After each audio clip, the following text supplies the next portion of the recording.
तो चलिए सबसे पहले मेरा नमस्कार स्वीकार कीजिए और मैं हूं पवन और आप देख रहे हैं आज की बात। आज की बात के इस विशेष सीरीज में हम बात करते हैं अंगराज कर्ण के वो किस्से।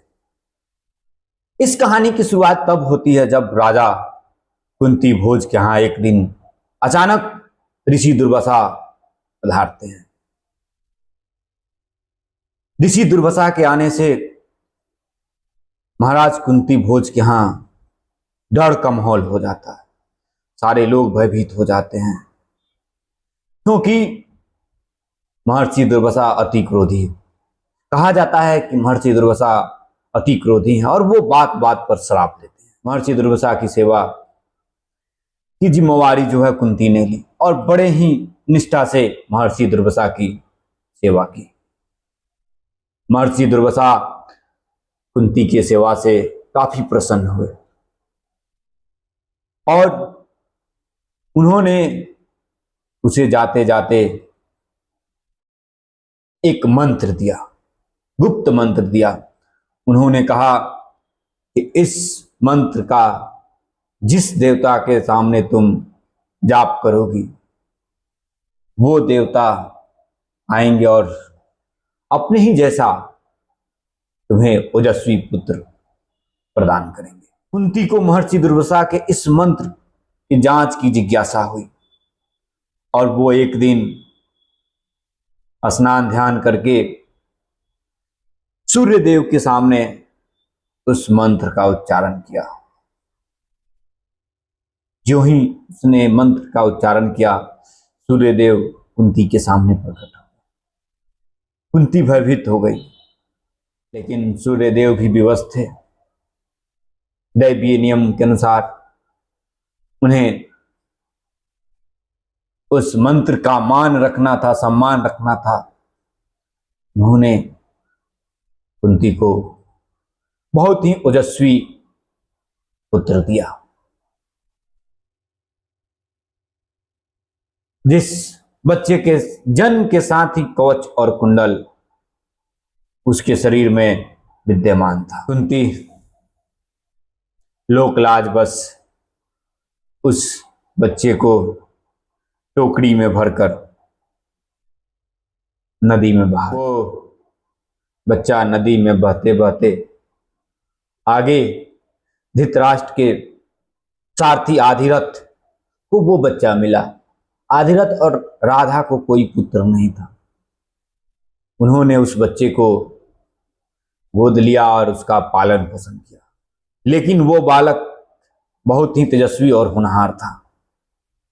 उसे शुरू से ही अस्त्र शस्त्र की विद्या सीखने में रुचि थी। वो शस्त्र की विद्या सीखने के लिए हस्तिनापुर के गुरु द्रोण के यहाँ जाता है और उनसे शस्त्र विद्या सीखने की विनती करता है, अनुरोध करता है। लेकिन गुरु द्रोण यह कहकर उसे नकार देते हैं कि केवल वो हस्तिनापुर के राजकुमार को ही शिक्षा देंगे। कर्ण के अंदर एक जिज्ञासा थी शस्त्र विद्या सीखने की। वो भगवान परशुराम के यहाँ ब्राह्मण का भेष बनाकर शस्त्र विद्या सीखने जाता है, क्योंकि भगवान परशुराम केवल ब्राह्मणों को ही शस्त्र और शास्त्र की शिक्षा देते थे। कर्ण ये बात जानता था कि अगर हम बताते हैं कि हम सूत पुत्र हैं तो हमें वहां भी शिक्षा मिलने वाली नहीं है। इसलिए वो अपना परिचय छुपाकर ब्राह्मण का परिचय बताकर वो भगवान परशुराम के यहाँ जाता है और उनका काफी सेवा भाव करता है, जिससे प्रसन्न होकर भगवान परशुराम कर्ण का गुरु बनना स्वीकार करते हैं और शास्त्र की उसे सर्वोच्च शिक्षा देते हैं। सारी शक्तियां वो कर्ण को प्रदान करते हैं। एक से एक अचूक शक्ति कर्ण को देती बात है। कर्ण बैठा हुआ था और उसके जंघा पे उसके गुरु भगवान परशुराम सर रखकर सो रहे थे। कर्ण को कोई कीड़ा जो है वो काफी मजबूती से पकड़े हुए था, डंक मार रहा था। लेकिन कर्ण इसलिए उस कीड़े को नहीं मार रहा था, नहीं हटा रहा था, उसके गुरु की नींद खराब हो जाएगी। कर्ण उस पीड़ा को सहता रहा। जब उस कीड़े का गर्मी पूरे शरीर में फैलता है तो कर्ण का पूरा शरीर गर्म हो उठता है और उसकी गर्मी से उसके गुरु का नींद खुलता है।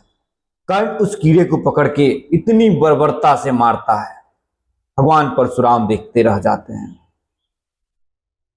और गुरु आखिर गुरु ही होता है, सत्य सत्य ही होता है। लाख छुपाया जाए, सत्य को छुपाया नहीं जा सकता है।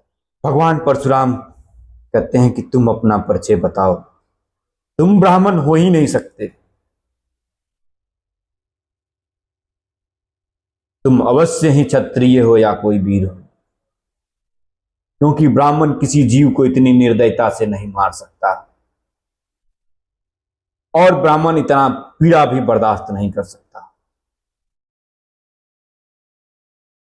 तब कर्ण अपने गुरु के चरणों में गिर जाता है और कहता है, गुरुदेव मुझे माफ कीजिएगा, मैंने आपसे झूठ बोला, मैं सूत पुत्र हूं।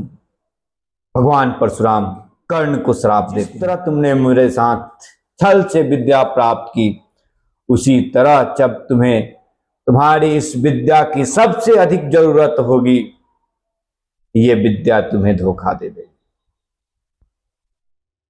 कर्ण चिल्लाता रहा, छटपटाता रहा, लेकिन भगवान परशुराम उसकी एक ना सुने। जब कर्ण हस्तिनापुर लौटा तो वो देखा कि वहां राजकुमारों का कला प्रदर्शन चल रहा था। वहां अर्जुन के कौशल को देखकर सभी लोग हैरान थे।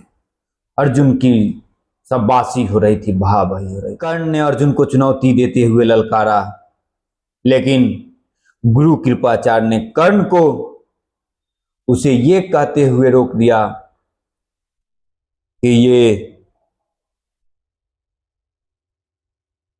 कि किसी सारथी का पुत्र किसी राजकुमार से द्वंद्व युद्ध नहीं कर सकता है। कर्ण का यह अपमान देखकर दुर्योधन ने तुरंत कर्ण को अंग प्रदेश का राजा घोषित किया, जिसके बदले में कर्ण ने उसे आजीवन मित्रता निभाने का वादा किया और निभाया भी। मित्रता की मिसाल पेश की कर्ण ने, यह जानते हुए मैं जो कर रहा हूं वो गलत कर रहा हूं, मैं गलत के साथ हूं, फिर भी अपने मित्र दुर्योधन के उपकार को भुला ना सका। अंतिम जीवन का अंतिम सांस तक अपने मित्र दुर्योधन के नाम किया। अब कर्ण की एक विशेष बात थी, वह नित्य पूजा आराधना के बाद दान करता था। जरूरतमंद लोगों को दान करने की आदत थी। जो उससे जो कुछ भी मांगता था उसे कर्ण देता था। ऐसा कहा जाता है कि कर्ण के यहां से कोई भी याचक वापस नहीं जाता। जब महाभारत की युद्ध की घोषणा होती है तो अर्जुन के पिता देवराज इंद्र को इस बात की चिंता होती है कि अगर इस युद्ध में कर्ण रहा, कर्ण को कोई पराजित नहीं कर सकता है। पुत्र मुंह में देवराज इंद्र रोज की तरह जब कर्ण अपना नित्य क्रम पूजा करके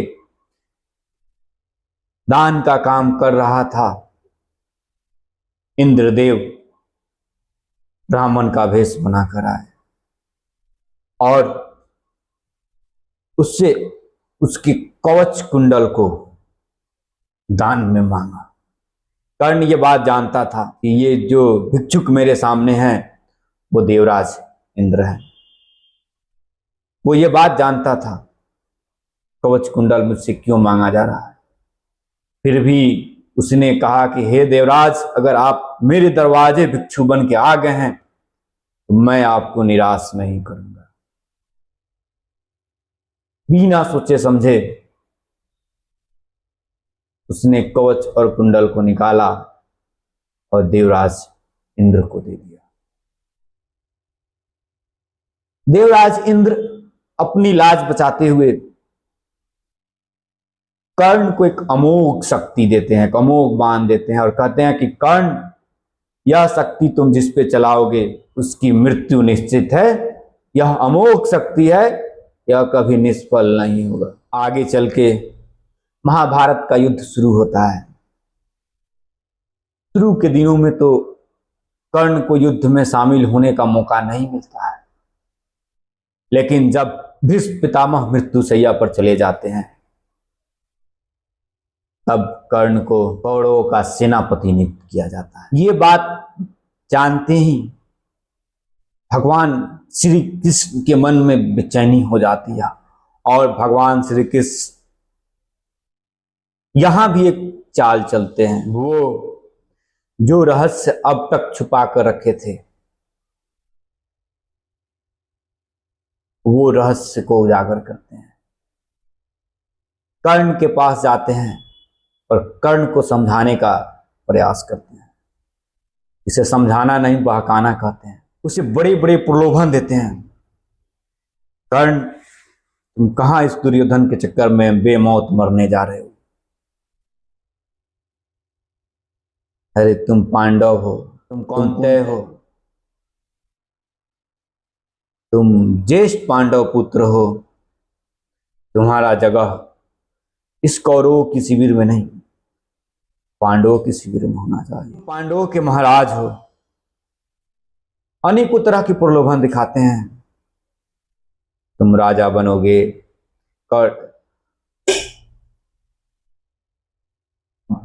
युधिष्ठिर, अर्जुन, नकुल, सहदेव पांचों भाई तुम्हारी सेवा करेंगे। अनेकों तरह के प्रलोभन दिखाते हैं, लेकिन कर्ण जरा सा भी विचलित नहीं होता है।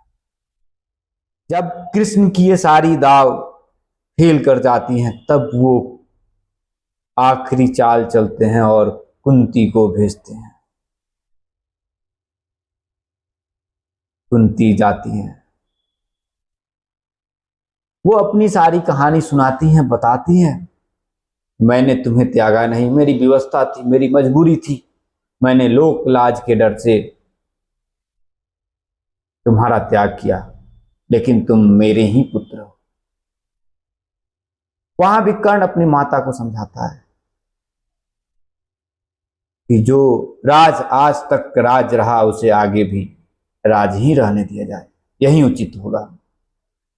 मैं आपको और अपने आप को और पांडवों को भी शर्मिंदा करना नहीं चाहता हूं। हाँ, अगर ये बात है और आप आई हैं तो मैं आपको इतना आश्वासन देता हूं, इतना विश्वास देता हूं, 5 पांडव हमेशा जीवित रहेंगे। 5 पांडव थे और 5 रहेंगे। मैं अर्जुन को छोड़कर किसी अन्य पांडवों की वध नहीं करूंगा।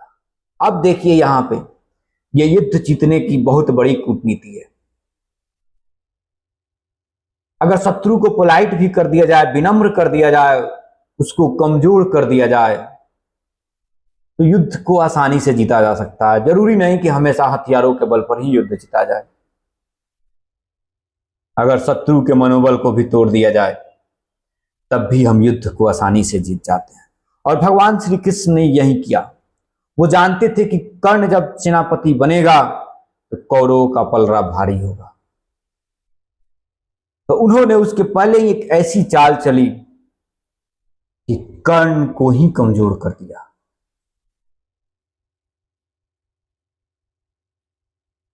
कर्ण ने युद्ध में सारे पांडवों को पराजित किया, लेकिन किसी की हत्या नहीं की, किसी का वध नहीं किया, सबको जीवन दान दिया। लेकिन युद्ध के 17वें दिन अर्जुन और कर्ण का सामना होता है। युद्ध अपने चरम सीमा पर है। अचानक से कर्ण के रथ का पहिया धरती में धंस जाता है और उसी समय भगवान परशुराम का श्राप जो है वो अपना प्रभाव दिखाता है। अंगराज कर्ण अपने रथ की पहिया निकालने में लगा रहता है। वो शस्त्रों को आमंत्रित करने की शक्ति भूल जाता है। वो मिट्टी में धंसे हुए रथ के पहिए को निकाल रहा है। तब भगवान श्री कृष्ण अर्जुन को कहते हैं, अर्जुन, इससे बेहतर अवसर और नहीं हो सकता है, तीर चलाओ। अर्जुन तीर चलाना नहीं चाहता है कि निहत्थे योद्धा पर हम वार नहीं करेंगे, लेकिन भगवान श्री कृष्ण वहां भी चाल चलते हैं और निहत्थे कर्ण पर वार करवाते हैं, जिसमें कर्ण मारा जाता है। ये है कर्ण की वीरता की मिसाल। वो सब कुछ जानते हुए मृत्यु को गले लगाया, लेकिन अपने मित्र के विश्वास पर विश्वासघात नहीं किया। ऐसे ही कर्ण को दानवीर नहीं, कर्ण नहीं कहा जाता। और जब कहीं भी वीरों की बात आती है तो उसमें पहला नाम होता है कर्ण का। कर्ण की